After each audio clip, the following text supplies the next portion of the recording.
तो आज के इस वीडियो में हम एक ऐसी कहानी डिस्कस करने जा रहे हैं जो आपको शॉक कर देगी। क्या आपको टाइम ट्रैवल में विश्वास है? आज हम बात करने वाले हैं एक ऐसे इंसिडेंट की जो इंटरनेट पर वायरल है, फ्लाइट 914। इस फ्लाइट का सीधा कनेक्शन टाइम ट्रैवल से है, जो 1955 में टेक ऑफ तो हुई थी पर जमीन में लैंड हुई थी 1992 में। लेकिन आखिर ऐसा कैसे हो सकता है कि कोई फ्लाइट 37 साल तक उड़ती रही हो और उस फ्लाइट में पैसेंजर और क्रू मेंबर्स के एज वही क्यों था जो टेक ऑफ के टाइम 1955 में था? आखिर ऐसा कैसे हुआ? क्या टाइम ट्रैवल सच में पॉसिबल है? क्या ये सच है? क्या ये फ्लाइट टाइम ट्रैवल करके आई थी? आखिर इस कहानी का असली सच क्या है? अगर आपके मन में भी ये सवाल है तो आज हम पूरी रिसर्च के साथ इस स्टोरी को जानने की कोशिश करते हैं। पर ध्यान रहे, आप जो सुनेंगे वो आपके जहन को हिलाकर रख देगा। तो रेडी हो जाइए मिस्ट्री के इस सफर में हमारे साथ चलने के लिए।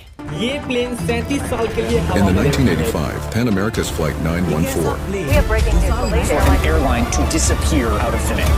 Someone knows the answer.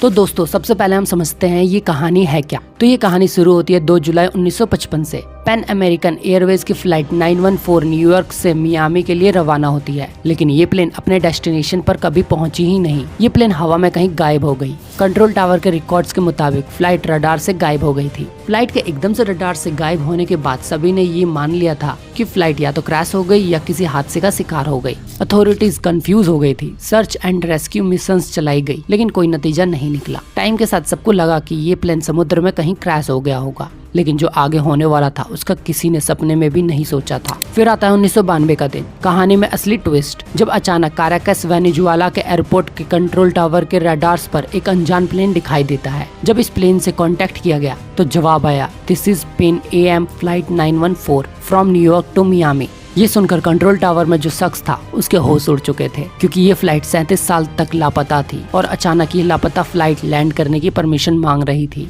पर जब कंट्रोल रूम के ऑपरेटर ने फ्लाइट के पायलट को बताया कि ये मियामी नहीं काराकास एयरपोर्ट है और ये 1955 नहीं 1992 है, तो पायलट के होश उड़ गए। जब पैसेंजर्स को उतरने को कहा गया तो पायलट ने मना कर दिया और पैनिक में प्लेन वापस उड़ा ले गया और आज तक उस फ्लाइट का पता नहीं चल पाया। क्या ये प्लेन ने सच में टाइम ट्रेवल करा था? क्या टाइम ट्रेवल करना सच में मुमकिन है? तो अब सबसे पहले हम समझने की कोशिश करते हैं टाइम ट्रेवल की थ्योरी को। टाइम ट्रेवल की पॉसिबिलिटी के पीछे एक बहुत ही मशहूर थ्योरी है, आइंस्टाइन की थ्योरी ऑफ रिलेटिविटी। आइंस्टाइन ने बताया था कि अगर कोई ऑब्जेक्ट लाइट की स्पीड के करीब चले तो उस ऑब्जेक्ट के लिए वक्त धीरे चलने लगेगा। और ये कॉन्सेप्ट हॉलीवुड की कई सारी मूवीज और बुक्स में भी दिखाया गया है। पर सच ये है, अभी तक साइंस में कोई प्रैक्टिकल प्रूफ नहीं है कि हम इंसान वक्त के आगे या पीछे जा सकते हैं। ब्लैक होल्स और वर्म होल्स की थ्योरीज भी टाइम को मैनिपुलेट करने की बात करती हैं, लेकिन ये थ्योरीज अब तक बस इमेजिनेशन का हिस्सा है। तो क्या ये प्लेन सच में 37 साल बाद वापस आया, या ये सब कुछ एक बड़ी मिसअंडरस्टैंडिंग थी? अब तक ये मिस्ट्री और भी गहरी हो चुकी थी। मीडिया साइंटिस्ट और कंस्पिरेसी थ्योरिस्ट इस कहानी पर ब्रेकडाउन कर रहे थे। लोग टाइम ट्रेवल की थ्योरी को मान रहे थे, लेकिन फिर एक टीम ऑफ जर्नलिस्ट ने इस केस की सच्चाई को अनकवर करने की कोशिश की। उन्होंने रिसर्च करके पता लगाया कि इस कहानी का असल सोर्स एक टैबलॉइड अखबार वीकली वर्ल्ड न्यूज में पब्लिश हुई थी। और दोस्तों, ये अखबार अपने सेंसेशनल और फेक स्टोरीज के लिए फेमस था। टैबलॉइड जर्नलिज्म का मकसद ही ये होता था कि शॉकिंग कहानियां लिखी जाएं जो रीडर्स को अट्रैक्ट करें। जब जर्नलिस्टिक सोर्सेज ने इस कहानी की तहकीकात की तो उन्हें किसी भी एविएशन अथॉरिटी या एयरपोर्ट रिकॉर्ड में फ्लाइट 914 का कोई जिक्र नहीं मिला, ना 1955 में और ना ही 1992 में।